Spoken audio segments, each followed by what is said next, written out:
Mary redeemed a $50,000 cash prize playing Chumba Casino this year. I was only playing for fun, so winning this was a dream come true. Chumba Casino is America's #1 social casino experience. It's serious fun. With over 80 casino-style games to choose from, you too could win life-changing amounts of cash. Be like Mary. Log on to ChumbaCasino.com and give them a whirl. That's ChumbaCasino.com. No purchase necessary. Void where prohibited by law. 18 plus. Terms and conditions apply. See website for details. The voice in the preceding commercial was not the actual voice of a winner.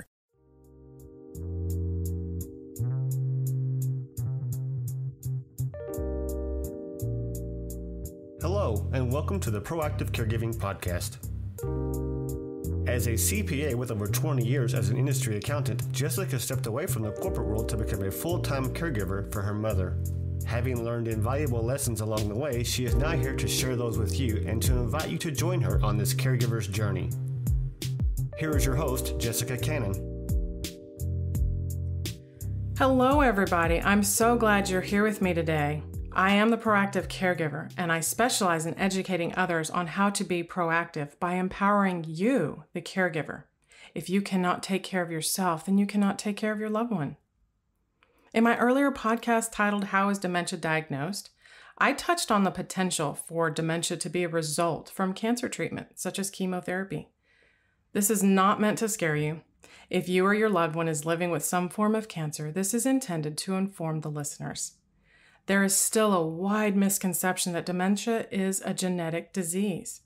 While I'm sure many may want to dig in their heels to debate this, I simply want to add another thought process to the debate.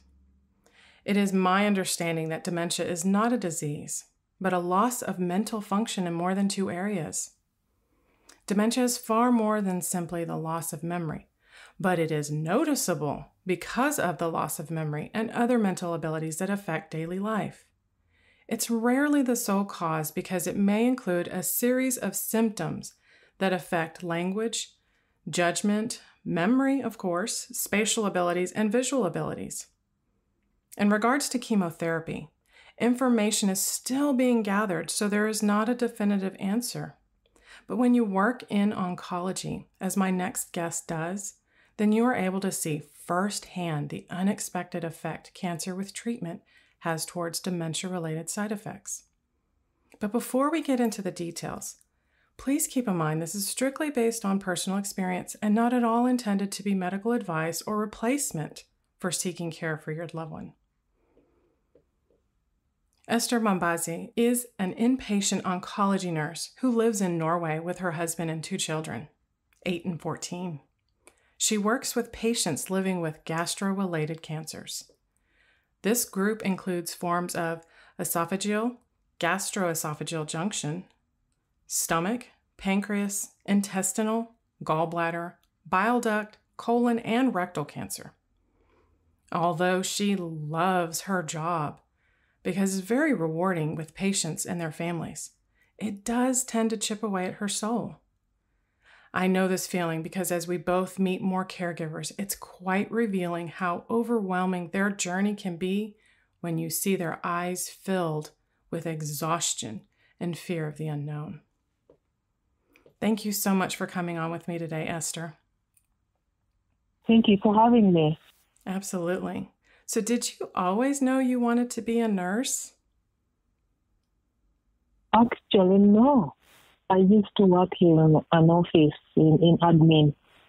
But when my husband relocated to Norway, and we live in a small town, there were not so many administrative jobs. So I ended up joining nursing. And I like it. I haven't regretted one day. It is more rewarding than my office job I had earlier. Yes, I can imagine. Yes. I definitely enjoyed reading through your blogs. I guess, like me, writing became a cathartic process for healing. What made you decide to start writing about your experiences? Yeah. I don't know, but my mom, around 10 years ago, my mom was diagnosed with cervical cancer after a routine pap smear. Mm-hmm. I don't want it. I don't want to say routine. It was the first time she had done it. She had never done it before. And when she went to do it, the results came back. She had cancer, not even cell changes, but it was already cancer. And we panicked. Maybe I'll be honest. I panicked. Mm-hmm. I panicked, and I am a recovering perfectionist. You know how perfectionists control other people through their perfectionism. So I started calling my siblings and organizing meetings, and I just wanted to get this over and done with.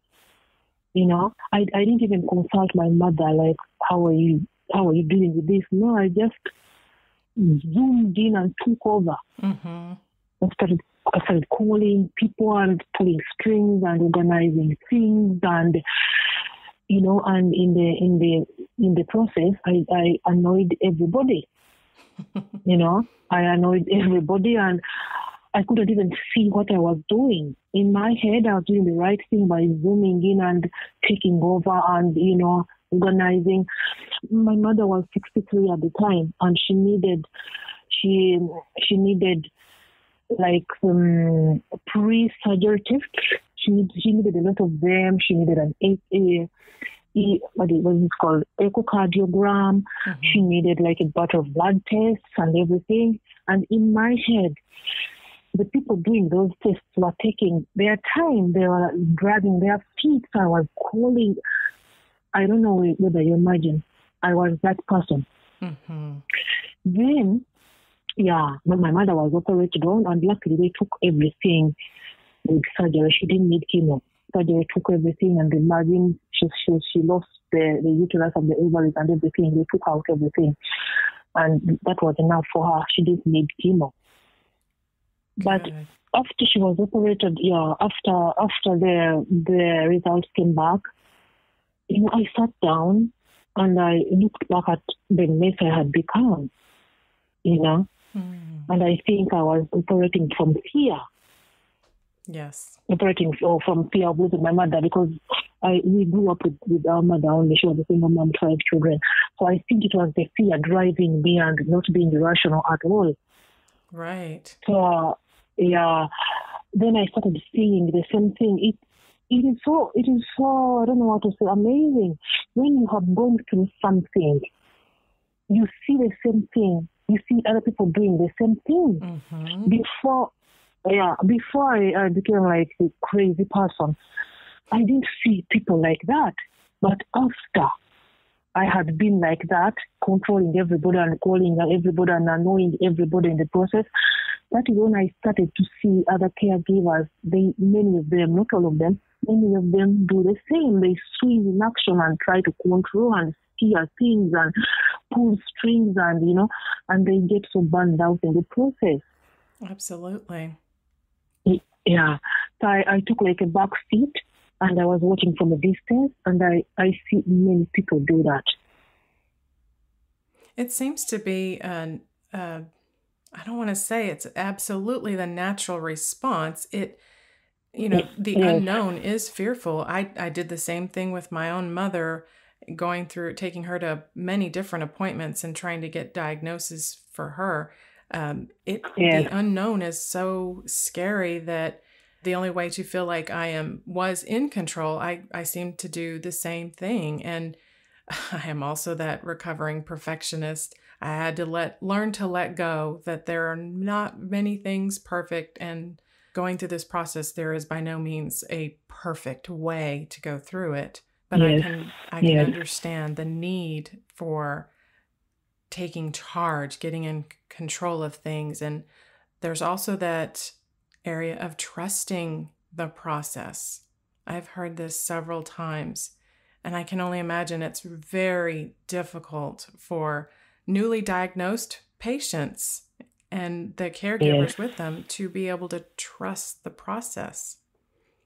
So how do you help couples or individuals help focus them on the areas that they can control over the areas that they cannot? Yeah. I have like, I don't know, it is not mine. I learned it from a workshop I attended. There is like a small, I want to use the word formula. Like you write down the things I can do today. Okay? I can check my refrigerator if we have food. That I can do now, today.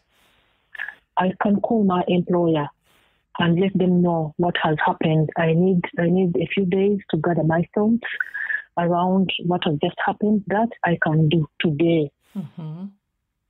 Then there are things I cannot do myself. I need help with these things. So you sit down and look at those things. What are those things? Okay, we do not have the groceries. I have a friend of mine who can help me pick up groceries from the store. I need somebody to help me pick up the children from the daycare center or drive them to their respective activities. If you have that person, and they'll do it for you. Many people have those people, but because we want to do everything, we want to get rid of whatever is going on and go back to our normal life. We are not even able to see the possibilities around us. We are not able to see who can help me, who cannot help me, what do I need help with. We just want to do everything. Right. And we need to do everything just to make it the reality of all of it, to grasp it. We have to. Yeah. Yes. Then there's a third category, things that can wait. What things can wait? Things I don't have to do today. I don't have to deal with them right now, tomorrow, the other day. They can wait. Okay, things like, what will my spouse need when he comes home after he's discharged? You don't have to think about that today. Maybe he will be discharged next Friday or next week. Wait until that day. Because even if I start thinking about it now, there's nothing I can do about it. And it's just driving me crazy. It's sapping my energy. And, another thing like activities for children on the coming spring break, for example. It's not spring break yet, so you don't even need to talk about that. You don't even need to think about it. Just let it and deal with it as it comes. Right. Yeah. And then there's the last one, things that I cannot control. I have absolutely no control over the trajectory of the disease. That is number one. It doesn't help me if I spend the whole night awake worrying about what the trajectory is. It doesn't change the disease. It doesn't take away his pain, her pain, staying up all night worrying. It doesn't help anything. If a caregiver stays up the whole night worrying about the PET scan they are having tomorrow or the MRI they are doing the other day, the following day, there is nothing you can do about that. Right. So I usually tell my caregivers, write down like a tree and write down things you can control, write them down, things you can't control, things you need help with, just to sort your head, like you're not overwhelmed. Yeah. You get overwhelmed, you can't see anything, you can't see any possibilities, you just go in a dark hole. And many people swear by that simple, like I said, formula. They swear by it. They sit down and they write down to get things out of their head. It is very helpful. It's like creating that pros and con list that, for me, I have to do many times just to do a brain download, just to get everything out of my mind. And it helps me to sleep at night when I can write it down, knowing that those thoughts are on that piece of paper and no longer in my mind, making me toss and turn overnight, keeping me from getting good sleep for the next day. And so it helps caregivers to help refocus them on their health, because a lot of times when they're so wrapped up in the diagnosis and the unknown of what may happen, they let their health go and they don't realize that. Yeah. And by writing those things down, you will become proactive. Like your podcast says, like you will become proactive. You can see There's possibilities that you're not able to see if you don't do that brain dump. You see possibilities. Like I said, what things can I get help with? Okay, a friend of mine can help me pick groceries, can help me drive the children to the respective activities. Neighbor can help me. We can carpool. If you do not write those things down, like you don't see all those because everything is mangled up in the brain. Exactly. So when it comes to the children that are involved, the families, I mean, it's hard enough for the adults to learn and deal with the emotions that come with it. The families are learning cancer terminology, and it's like learning a new language. How do you break this down for the couples to help them explain it to their children? Yeah. What we say, or what I say mostly is honesty, and more honesty. Mm-hmm. Yeah. You tell them, you meet them where they are. Because if you have a 5-year-old, you do not talk to a 5-year-old like you talk to a 14-year-old. Because a 14-year-old has probably heard of somebody who has cancer, who has had cancer or something like that. Mm-hmm. And the 5-year-old has probably not heard of that. So we tell them to meet them where they are, to inform them daddy or mommy is dealing with this disease, with the cancer or with the colon or with whatever they are dealing with. And the doctors are doing whatever they can. We don't know how this is going, but the doctors are doing whatever they can do to help daddy be healthy again. Mm-hmm. Some days, daddy will be very tired, sleeping on the couch, probably, or maybe sleeping in the bed the whole day. He'll be very tired because of the medicine he gets to destroy that disease he has. Mm-hmm. But cancer is not contagious. You can still sit in daddy's lap. You can still give daddy a kiss, stuff like that. It is not contagious. Right. You could say, I need everybody to cooperate with each other, be nice with each other. Some days dinner will be late because that is the reality. Very few people maintain the same routine they did before they had cancer in their family. So some days dinner will be late. Maybe some days another person will drive you to school or pick you up from school. Mm-hmm. Because, just say things the way they are. However, there is no right or wrong. It is the parents' choice to tell their children or not. Mm-hmm. I have heard, I know, not very hard, but I know someone who did not do that. They chose not to do that, and that was their choice. I cannot say whether it is right or wrong. It was their choice. They say they wanted to protect their children, and they stood by that. Mm-hmm. And that was their choice. Yes. So a 14-year-old, you just say how it is. He or she will get chemotherapy and will lose the hair and will lose the weight, and because a 14-year-old understands more than a 5-year-old, 6, 7, 8-year-old. Mm-hmm. So, and one thing we encourage parents to do, this is all the parents on the parents' premise. We encourage the parents to inform the school teacher. Because the class teacher, because we do not know how a particular child will respond to the news like that. True. Some children respond with destructive behavior, bad grades. Mm-hmm.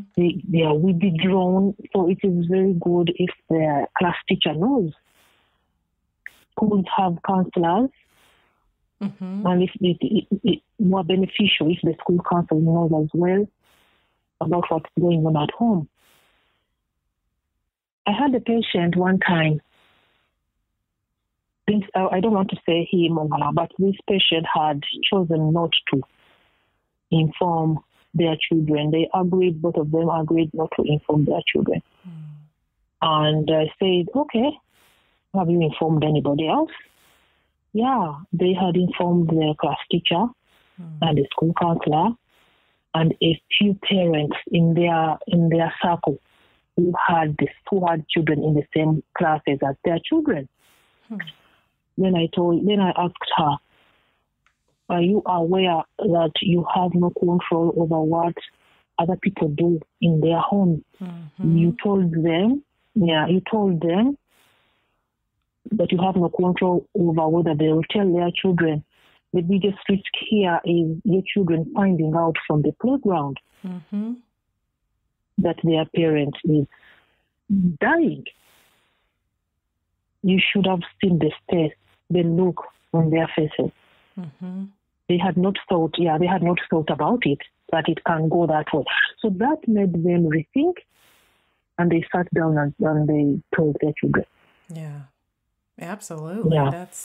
They think they're protecting their children, but you can't control others who feel that they had the right to know. And we encourage people who have parents with older children from 10 and above to write down. We encourage the children to write down how they feel, like to get things out of their head, ask questions, to have like open channels of communication in the home. You may not have all the answers, but encourage them to ask questions so they know they can always come to you when they are wondering about something. It is better to say, I don't know the answer to that. I don't know, but thanks for asking. I'll maybe find out or something like that. Right. Because the children may actually have similar questions that the adults have. Yes, they do. A friend of mine is older now. She's almost 50. She lost her mother a long time ago. She was 12. And she could see something was going on with her mother, but nobody bothered to tell her. And the sibling, they were two children. Nobody told them. I think they thought they were protecting them. They were doing the right thing. But she could see something was going on. The mother was losing weight at a fast rate. She spent many days vomiting, lying on the couch. And then one day she came home and the mother was gone. Passed away. Yeah. And she did not understand. She said, you said she's going to be fine. What happened? And this is something she is still carrying with her many, many years later. Yeah. She's almost 50. So we can see the damage it causes when we think we are protecting the children. Right. But we are, in the long run, I don't think we are. But like I said, nobody dictates what people should do in their homes, but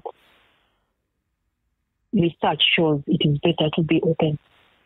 I can totally understand. It is a right to choose to tell friends and family whether or not, but at the same time, from the child's side of it, and even some young adults, we assume that our parents will live for many, many years. And so there are things that we may want to say or things that we may have wanted to do with our loved ones. But that assumption of time, that we have plenty of time, when in reality, the secret that's kept is there really isn't as much time. And so that haunting for the rest of their lives is difficult. Maybe they wanted to say something to them. We don't know. Yeah. So from what my little understanding of this is, certain cancers can spread to the brain and they can affect cognitive abilities. And I know you've seen younger patients with cancer who literally experience cognitive failure overnight. The family then has a huge problem if documents are not in place or a plan in order. What do you suggest patients and their families can do to prepare for this type of result? Yeah, in the beginning of the diagnosis, in the early stages of the diagnosis, okay, from my experience, not all cancer goes to the brain. Certain types of lung cancer spread to the brain, breast cancer, melanoma, and I have heard of colon cancer. I have heard of it that spreads to the brain, but not all cancers spread to the brain. But the challenge is, in the beginning of the diagnosis, patients and caregivers do not want to listen to things like get things in order, write down your wishes, state your wishes. They think you're being negative. Like when you start talking about things like that, they interpret it as being a negative person, like, you understand? Yeah, but this is the time to get things in order. This is the time to get your power of attorney in order, your last will and testament in order, your living will in order. A living will, for those who don't know, is a legal, I think, binding document that sets your wishes, whether you want to be fed through a tube, whether you want to be put on a mechanical ventilator if you cannot breathe on your own, how long you want to be kept on a mechanical ventilator. I have seen in my not in my job now, but I saw it earlier. I used to work in a nursing home. There were patients there who were lying with a feeding tube and unconscious. They had their eyes closed 24/7, and they had lived there for years. They were being fed through a tube or a button on the stomach, and this is because the patient had not stated their wishes, and the family could not agree on what to do. So they ended up letting the patient leave. You understand? Yes. They ended up because nobody has the conscience to say, I don't want that for my mother or my father or my husband or my uncle, whatever. So they ended up letting the patient leave, and it is very sad. It is a sad situation for all involved. So that is the importance of a living will. You state your wishes, what you want your people to do, in case you're no longer capable of making decisions on your behalf. Because the truth is, when your loved one has cancer, their chances of dying before you automatically go up. At the same time, the caregiver can die before the patient, but statistically, the chances of someone who has cancer go up because of the cancer, because of the treatment they get, everything, the chances automatically shoot up, and it's best to have those documents in order, but we have to be very tactical when we bring up that subject. So people will shut you down, shut you out immediately. They don't want to hear. Right. Yeah, and then all of a sudden, I have seen this with my own eyes, not once, not twice. Someone was talking properly today, he's talking properly today, and the next minute, you can't make out what they said. And we have a challenge. I remember there was a family a long time ago. There was a family, a very small family. There were 2 children, and they did not agree on what was best. The one child stood with the doctors and said, I don't want my mother living like that. That is not a life she would have wanted, being fed in the tube, unconscious, not knowing whatever is going on. She didn't even have, we test pain stimuli. There are places on the body you press, and if the person is like conscious, they will give signs of that they're feeling the pain, and she didn't have that. So that one child stood with the doctors. She said, "Oh, my mother living like that." The other child did not understand. She accused the sibling of conniving with doctors to kill her mother, starve her to death. Because the question arose around the feeding and everything. the doctors said that the feeding is just prolonging her life. She's not going to wake up. She's not. Probably doesn't even hear what we are talking. And the other sibling did not agree, and it was sad. It was heartbreaking for everybody involved because they are losing their mother and they are fighting between them. Mm-hmm. It was a small family. This is the time for them to come together, and they were not. It was heartbreaking to see. But if their parent had stated her wishes, maybe things would have been different. Right. Yes. I think some parents even have their own misconceptions of living life forever, and as they age, then they don't have to worry as long as their children are alive, and their children will be able to step in to take care of them. But the children, as you explained, don't always agree. Yes. And living with cancer and having to survive through treatments, it's difficult enough, physically and emotionally taxing, but to have family drama as well added to it is just adding insult to injury. Yes, it is. Like I said, I like my job. It's very rewarding. I have learned a lot of things about us people. Mm-hmm. You will be fascinated at how selfish people can get. Right. At how you'll be fascinated at how, we do not see beyond our eyes. Something that seems very obvious to me or to you is not obvious to me, and vice versa. Mm-hmm. You will see all kinds of ugly fighting in front of the patient. Definitely. I think once families get through the initial shock of a diagnosis, and then as they eventually adapt to understanding the unknown, then it seems like there's another part of them that starts focusing on the future of once they pass, and their ideas go to inheritance.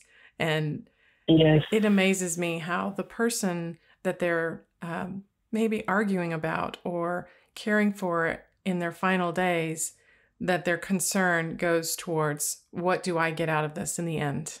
And it still puzzles me to this day. And that is a whole another topic. Mm-hmm. You'll be shocked at the level at which people can go. Right. Yeah. I don't know how it is. I don't know how it is in the United States about the estate law and everything. But here in Norway, I usually tell, like I said, when your loved one is diagnosed with cancer, there are chances of dying before you shoot up. So I usually talk to my patients. Like I said, I judge the situation. I see you have to get a certain chemistry with the patient before you can broach a subject like that. Mm-hmm. So I usually ask them, do you have your will in order? Mm-hmm. Yeah, do you have your will, especially when the disease is starting to take like its toll. Like the disease is starting to get a grip on the body. Mm-hmm. So do you have your will in order? Is everything the way you would like it to be? Because you don't want the state involved. If things take longer, they have to incur charges.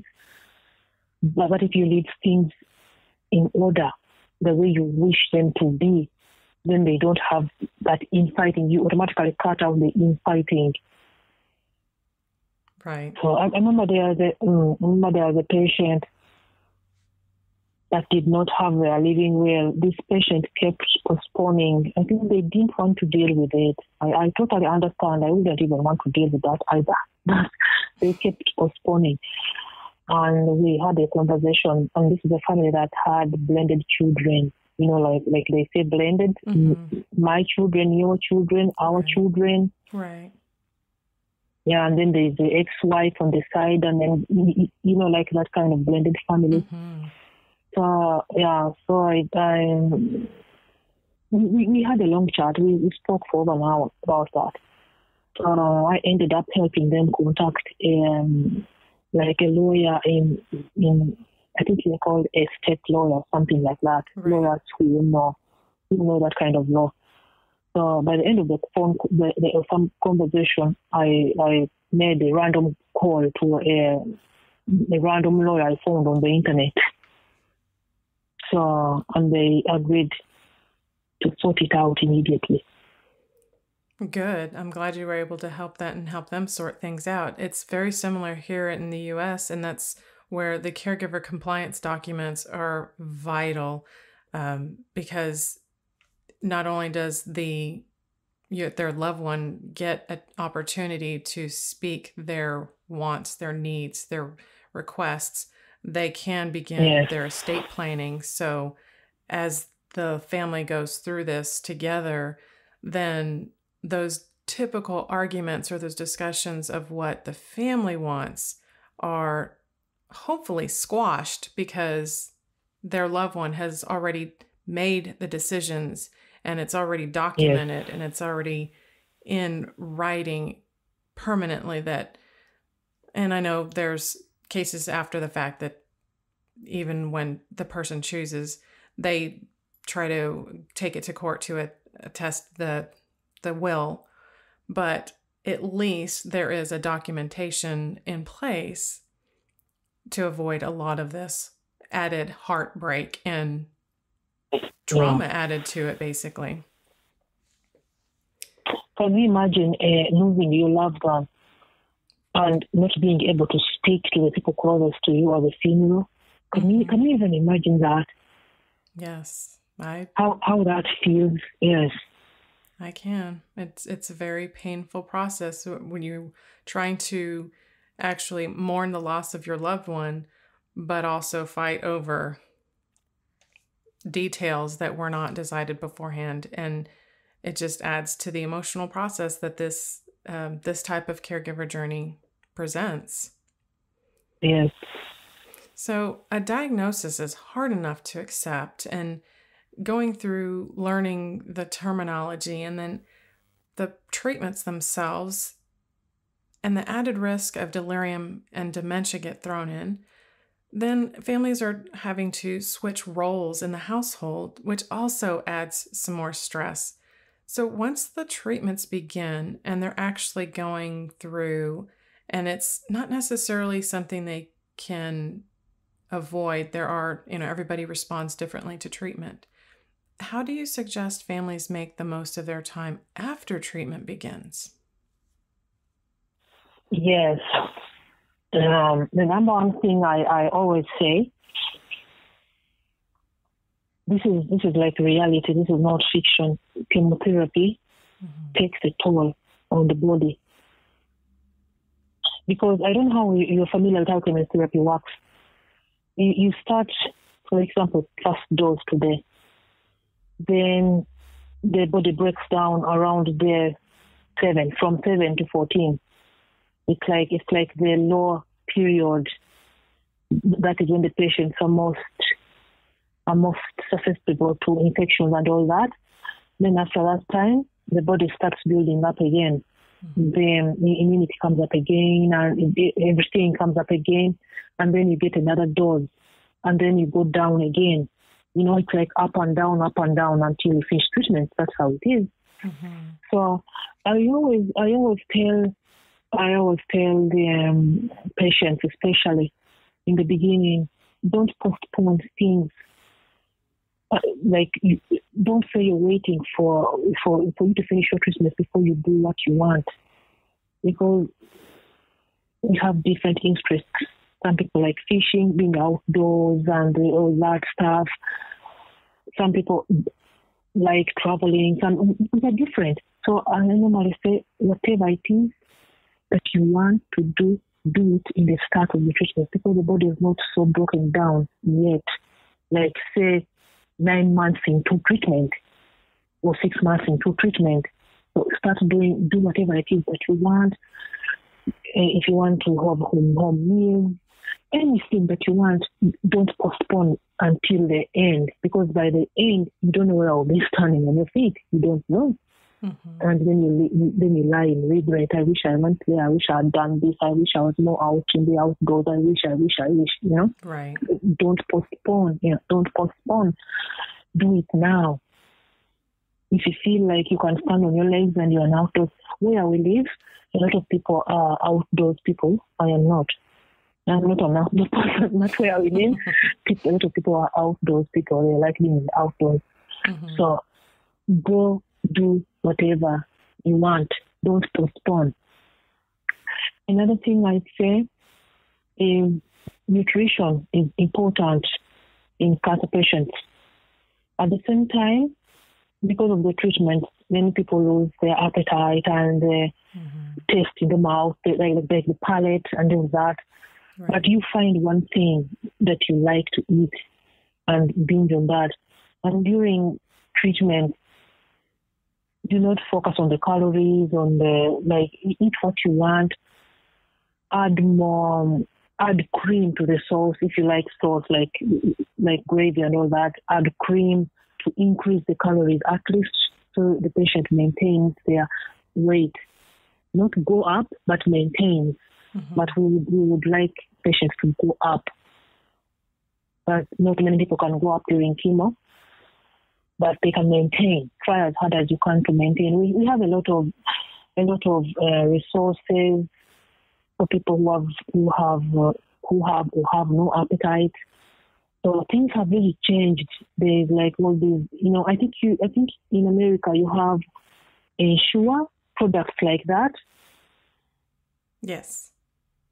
Yeah, so we have them here to keep the body going. Right. Yeah, to keep the body going because if you do not eat, you'll be spending time in bed, you'll not be spending time with your family, you'll not be doing the same things that you like to do. Right. But if you try to eat, what you can, then you'll be up and about and spending time with your loved ones and family.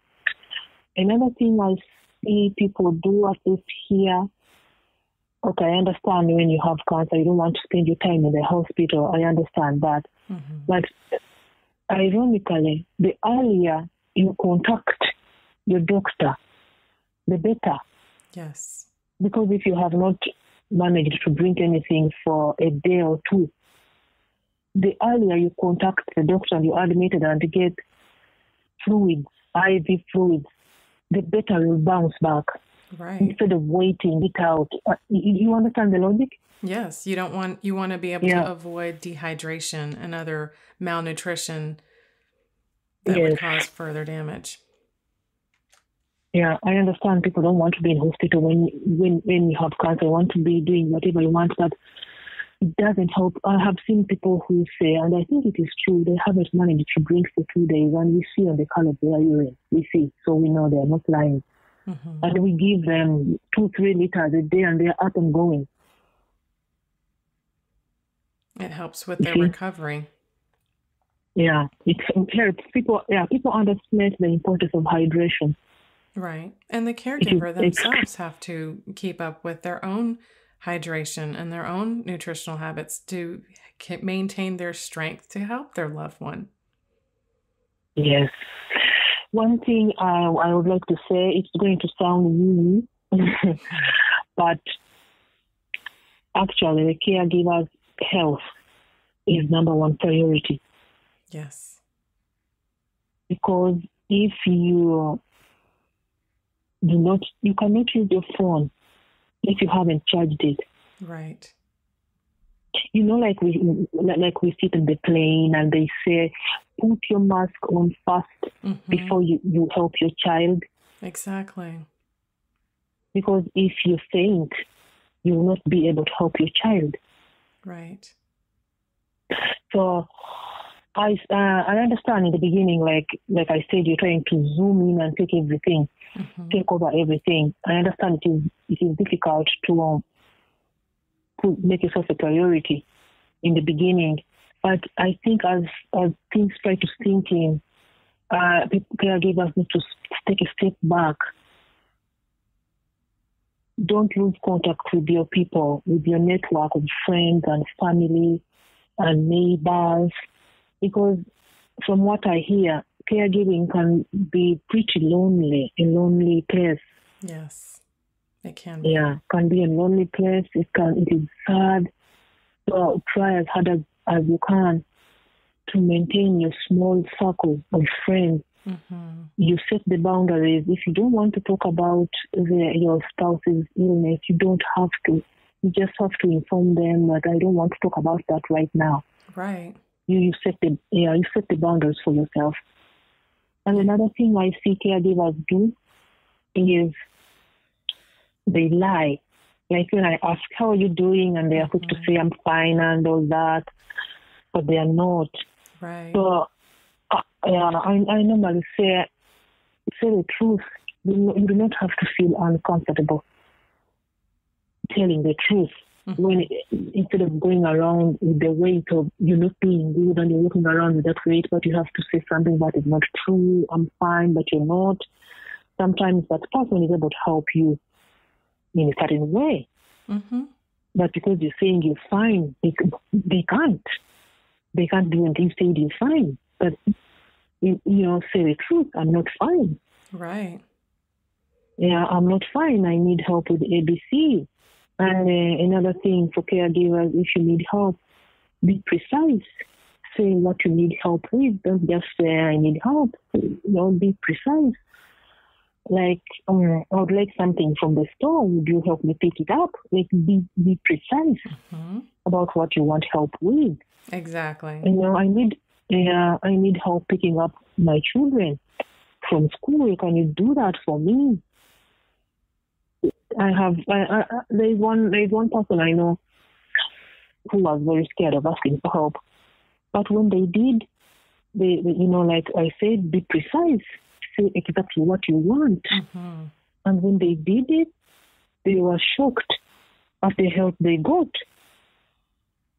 It's funny how I think that the perception of having to remain strong for your loved one translates to you trying to give out this strong image to others. And when a caregiver is in this moment of need and able to be honest with themselves that they need help, then they can be honest with others to say, I need you to help me with X, Y, or Z. And the response, being able to ask for help, is difficult sometimes, but is necessary. Even if it feels uncomfortable, we have to make ourselves realize we can't do this all by ourselves. We can't handle this, and we do have to let go of some of the control and ask for help. I think some people perceive asking for help as being weak, but I don't think it is being weak.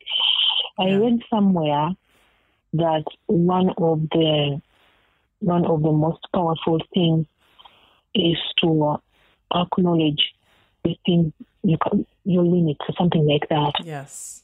Yeah, when you acknowledge your limitations, that is one of the most powerful things a human being can do for themselves. Absolutely. And that is also another thing that I read through one of your blogs. I love that you mentioned there is no courage without fear. Yes. And so learning to let go may be going back to that journal, that daily record of your pros and cons, and writing down the things that you are afraid of and the things that you may need to let go of. And then sharing that maybe with another friend or a family member that you feel comfortable with. And it becomes this type of confession, this outward confession that you're not holding deep with yourself anymore. And one more thing, or another thing I'd like to say, especially women, I have seen it a lot with women.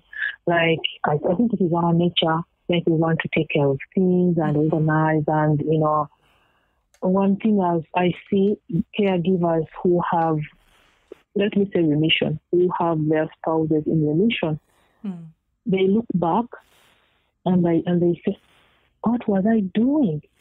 I took over everything from him. I never consulted him about what he wants. I just assumed he needed A, B, C, D, E. So there's one lady who told me, I never asked my husband what he wants. I just assumed. I took over everything. So then I asked, what would you have done? Then she said, I should have asked him, do you want me to drop you to the infusion center? We call them infusion centers here where they get the chemo from. If it is not the hospital, it's an infusion center.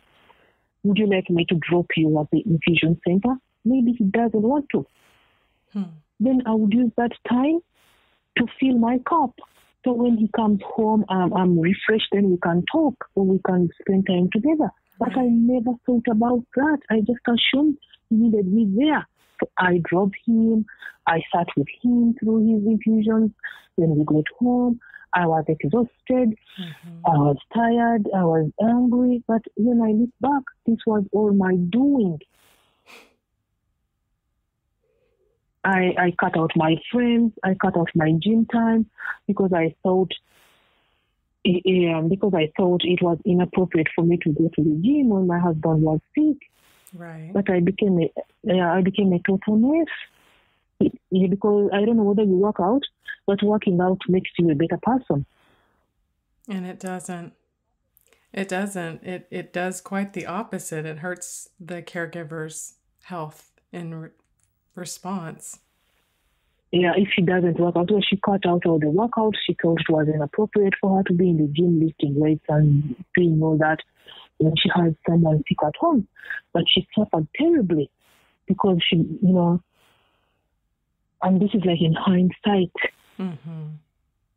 So she told me next time, or if she sees someone in a similar situation, she's going to advise them to ask their spouse, do you need me to get you a coffee? Do you need me to drop you at the infusion center? Of course, if they can't drop themselves or if they have nobody to drop them, then you can drop them. But if they can drop themselves, because I have seen patients who drive themselves to and from. Yeah, it's not a bad thing to take care of yourself. It's not a bad thing at all. People think it is bad, but it is not. It gives you the ability to say, I'm still here. I'm still with it. I can still do this. I think that if our loved ones are facing cancer treatment and if it's time for them to actually plan and schedule the treatments, chemotherapy, radiation, what have you, I believe that the best thing that the caregiver can do at this point is keep a daily record of the problems that may have happened before and after treatment, track medications, dosages, times, behavioral changes. Yes. Just to stay in tune with possibilities that there is something happening that would actually suggest that there is a dementia-related side effect. Yes. I think asking our friends and families for help may be difficult, but we've got to do that. And then talking to the healthcare providers as soon as possible if different patterns start to emerge. Yes. Getting plenty of rest and restorative sleep is absolutely important to keep going with this day-to-day struggle. It is so incredibly important. Yes, and nutrition is up there with sleep. Yes. Proper nutrition. Nutrition and to keep an eye on avoiding dehydration for you and your loved one. Dehydration and pumping your body with sugar is going to bring you down. Right. Yeah, so you need to eat proper food. Exactly.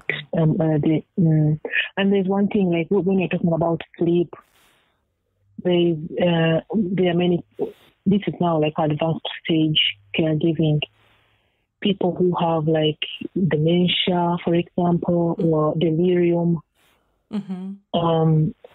And they say, and maybe the loved one says, maybe the loved one says, I want to die at home. I want to be at home as long as possible. And the spouse promised them that I will not send you to a facility. And now things have changed because people with delirium and some people with dementia, they are up all night going. They are in and out of the house. They are in the house going. And if you're the caregiver, you can't let them go. It means you have to be awake with them. They are going in the house at night. You're not sleeping. And maybe I have seen this. I've seen patients who have gone, the patients who have like brain metastasis. They have gone like 3 days in a row and they have not slept in 3 days. Yes. They are up and going and they have this energy. They are manic. And the caregiver, the spouse, most likely, is up to them going 3 days. So I remember I had a conversation like this with one spouse, and I told her, I don't think you can live like this anymore. You're going to break down. She said, thank you for understanding. I don't think so many people understand. It is expected of you. Then I told her, I don't think it is expected that you will go, you up and going 3 nights in a row. Right. I don't, I said, I don't think it is expected. I don't even want to think about it, but I think it is time for him to go in a facility. You can't live like this. Exactly. She was like sobbing and she was all gray and like we haven't slept. She said, we haven't slept in 3 days. He's up and manic and going and talking non-stop. And those are those delicate boundaries that have to be identified as well. Yeah. Right. Yeah, but I promised him, but I said, I know you promised, I know. But now things have changed. You didn't know things would end up this way, neither did he. He didn't know, and he didn't know things are going to be this way. Exactly. Brain metastasis and the delirium and all that, I think that is the worst. I don't want to say worst, but it is one of the most traumatic experiences to the relative. Seeing your loved one become another person. Exactly. And they are manic and they are talking and they are going. It's like you put a switch on and they can't stop. They are going and going and talking and in and out. And some of them are volatile. They are violent. Some of them are violent. And the wife or the husband is putting up with all that because it is expected of them. To that particular person, I said, no, it is not expected of you because you're going to break down. Yes. And that's where the caregiver has to find that line of what is good for them and not always thinking what's for their loved one because they're going to run out. Their energy is not something that's always going to be there.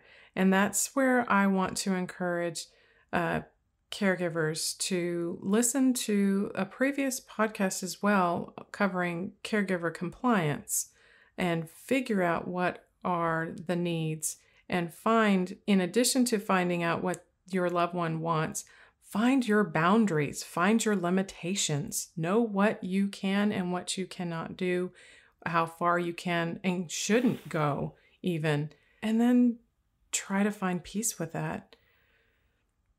Yeah. Thank you so much, Esther, for sharing this information with us today. I appreciate so much. These are areas that people don't understand until they're in the moment. So I think that as we continue to have, there will continue to be the debate out there as to whether or not chemotherapy may or may not cause dementia, trying to determine where the status of the loved one was before and after treatments. It is all up for debate, but there are areas that we need to be aware of beforehand just so that we're not blindsided. And at this point, I hope this gave you more food for thought And until next time, I wish you to be proactive. Take care, everybody. Thank you for joining us today. We really hope you've enjoyed this episode. To learn more about proactive caregiving and to hear other episodes of this podcast, please visit www.jessicalazelcannon.com. This podcast is produced by Cannon Light Media, LLC, www.cannonlightmedia.com. Music provided by Chris Paradise.